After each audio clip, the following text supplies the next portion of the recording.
అమరావతి పైపుల దగ్ధం కేసులో విచారణ వేగవంతం చేసింది సిట్ బృందం. మేఘా కంపెనీ సెక్యూరిటీ గార్డ్ రామును అదుపులోకి తీసుకున్న అధికారులు 2 రోజులుగా విచారిస్తున్నారు. పైపులపై రాము పెట్రోల్ పోసి నిప్పంటించినట్లుగా ప్రాథమికంగా నిర్ధారించారు అధికారులు.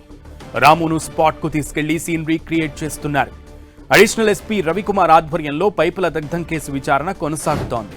అమరావతిలో పైపుల దగ్ధం కేసుకు సంబంధించి సీన్ రీక్రియేట్ చేయించినట్లుగా తెలుస్తోంది. మరింత సమాచారం మా ప్రతినిధి విజయ్ చంద్రన్ అడిగి తెలుసుకుందాం. విజయ్ చంద్రన్, అమరావతిలో ఇటీవల రాజధాని నిర్మాణానికి సంబంధించినటువంటి పనులు ప్రారంభమయ్యాయి. ఈ పనులన్నీ కూడా చాలా వేగవంతంగా జరుగుతూ ఉన్నాయి.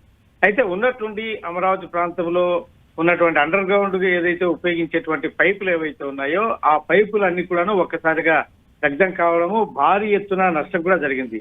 ఈ సంఘటన 2 సార్లు జరిగింది. ఈ నేపథ్యంలో పోలీసు యంత్రాంగం అప్రమత్తం కావడం జరిగింది. సీఎం చంద్రబాబు నాయుడు కూడా దీని మీద ఒక సమీక్ష చేసి ఇందుకు కారకులు ఎవరో నిర్ధారించాలా, వారిని పట్టుకొని అరెస్ట్ చేసి కఠినంగా శిక్షించాలా అని చెప్పేసి పోలీసు ఉన్నతాధికారులను పిలిచి ఆదేశాలు జారీ చేయడం జరిగింది. ఈ నేపథ్యంలో దీనికి సంబంధించి విచారణ కోసం అని చెప్పి ఒక సిట్టును కూడా వేయడం జరిగింది.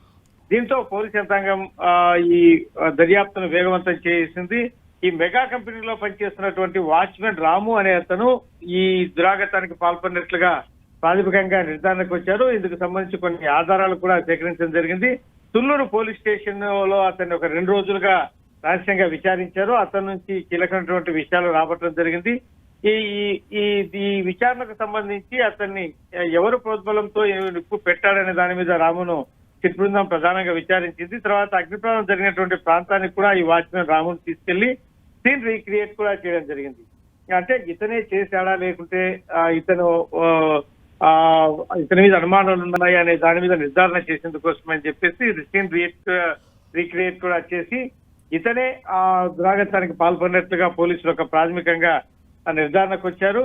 అయితే ఎవరి ప్రోద్బలంతో ఇతను ఈ పైపులు దగ్ధం చేశాడు, దీని వెనక ఏ కుట్ర దాగి ఉంది, ఎవరిని భయభ్రాంతులు చేయాలనేటువంటి ఉద్దేశంతో చేస్తా ఉన్నారనే దాని మీద కూడా పోలీసులు కూలంకషంగా విచారణ చేస్తున్నారు.